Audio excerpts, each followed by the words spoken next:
Hi friends, good morning. Srinu Rani కిచెన్కి స్వాగతం. మేమైతే టీ తాగేసాం, పాపకైతే అలా ఉంచాను. ఇంకా ఇక్కడ వచ్చేసి నేను సోనా మసూరి రైస్ అయితే నానబెడుతున్నాను, ఎందుకంటే పలావ్ చేద్దామని. ఇంకా ఇడ్లీకి దోశకి అయితే నానబెట్టాను. పుదీనా, బఠానీ, కొత్తిమీర, అలాగే టొమాటో, క్యారెట్, క్యాప్సికమ్, పచ్చిమిర్చి, ఉల్లిపాయ అన్నీ రెడీ చేసుకున్నాను ప్లేట్లో. ఈ విధంగా అవి నానబెట్టేసిన తర్వాత ఈ విధంగా అయితే నేను అన్ని కూరగాయలు రెడీ చేసుకున్నాను. కుక్కర్ తీసుకుని అందులో ఆయిల్, నెయ్యి అయితే యాడ్ చేశాను. ఇంక ఈరోజు వచ్చేసి నార్మల్గా ఎప్పుడూ చేసేలాగా కాకుండా నేను పుదీనా, కొత్తిమీర ఎసరు కాగిన తర్వాత వేశాను, ఈ విధంగా చేద్దామని. ఇంకా ఒక్కొక్కసారి మార్చుతూ ఉంటే ఏ టేస్ట్ నచ్చుతుందో అని ఇంకా నెయ్యి, నూనె వేసాను కాబట్టి పలావ్ దినుసులు వేశాను. ఇంకా అవన్నీ వేసిన తర్వాత ఉల్లిపాయ, పచ్చిమిర్చి 1 బై 1 ఈ కూరగాయలన్నీ వేస్తున్నాను. కరివేపాకు అయితే వేశాను.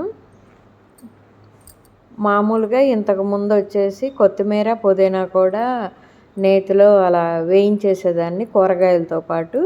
ఈరోజైతే అలా కాకుండా ఇంకా డిఫరెంట్గా ఇలా ఎసరు కాగిన తర్వాత వేసి చేద్దాం, ఈ టేస్ట్ ఎలా ఉంటుందా, ఇంట్లో వీళ్ళు కనిపెడతారా లేదా అని నేను ఈ విధంగా అయితే ట్రై చేశాను.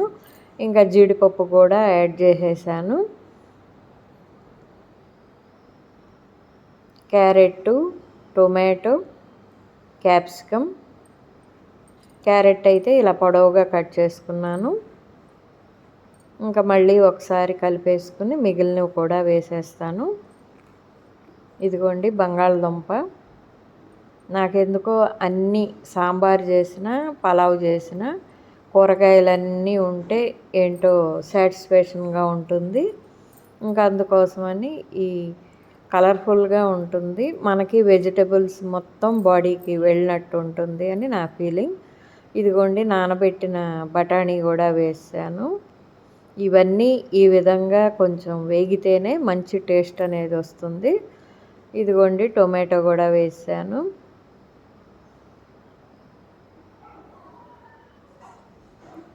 బిర్యానీ మసాలా కూడా యాడ్ చేస్తాను. ఎప్పుడు యాడ్ చేస్తాను అనేది చూస్తూ ఉండండి. ఫస్ట్ టైం మన ఛానల్ చూస్తున్నట్లయితే శ్రీను రాణి కిచెన్ సబ్స్క్రైబ్ చేసుకోండి. అలాగే ఫేస్బుక్ పేజ్ కూడా ఫాలో అవ్వండి, అదే నేమ్తో ఉంటుంది, శ్రీను రాణి కిచెన్ అని.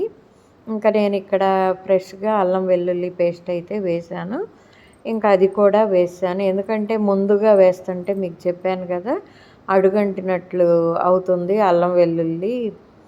అల్లం గిన్నెకే పట్టేస్తుందని. అందుకని ఇంకా కూరగాయలన్నీ వేసాకైతే నేను ఈ విధంగా వేస్తున్నాను, ఎందుకంటే ఎలాగో అన్నీ వేగనిస్తాం కాబట్టి మనకు అది కూడా పచ్చివాసన పోయే వరకు వేగుతుంది. ఉప్పు వేసాను.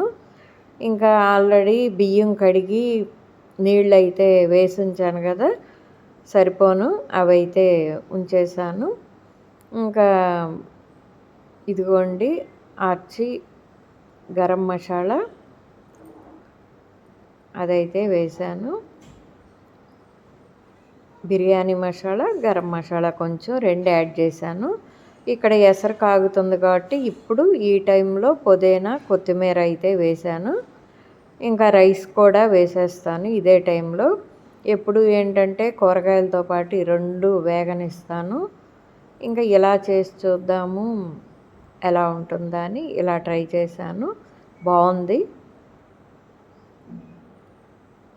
ఇంక ఇప్పుడు ఎసరు కాగింది కాబట్టి రైస్ అనేది యాడ్ చేసి ఒక్క విజిలే రానిచ్చాను నేను, ఎందుకంటే నానిన బియ్యమే కాబట్టి మరీ 2 అయితే ఇంకా చిమిడిపోయినట్లు అవుతుందని ఈ విధంగా జస్ట్ ఒకసారి కలిపేసి మనం ఉప్పు అన్నీ వేసాం కాబట్టి ఇంకా విజిల్ అయితే రానిస్తాను. మనం కొంచెం తడున్నా సరే ఆ విధంగా వదిలేసినా సరిపోతుంది ఆ వేడికి. ఇంకా ఆలు కుర్మా అయితే చేయమన్నారు. ఈసారి బిర్యానీ రైస్తో పలావ్ చేసినప్పుడు చేస్తానని చెప్పాను. ఇంక ఈరోజు వచ్చేసి రైతా చేశాను. ఇంకా దానికోసం కూడా ఉల్లిపాయ, టొమాటో అన్నీ రెడీ చేసుకున్నాను. చూసారా పొడి పొడిలాడుతూ ఎలా వచ్చిందో. ఇంకా పెరుగైతే ఈ విధంగా తీసుకున్నాను. సరిపడినంత ఉప్పు, టొమాటో, ఉల్లిపాయ, కొత్తిమీర అయితే యాడ్ చేశాను. లైట్‌గా కరివేపాకు కొంచెం వేశాను. ఇంక ఈ విధంగా రైతా రెడీ అయిపోయింది. ఇంకొంచెం వాటర్ అనేది యాడ్ చేస్తాను. మరీ చిక్కగా ఉంది కదా! ఇంకా శ్రీవారికొచ్చేసి ఇదిగోండి అన్ని వెజిటబుల్స్‌తో పలావు, రైతా రెడీ అయిపోయింది ప్లేట్ అనేది.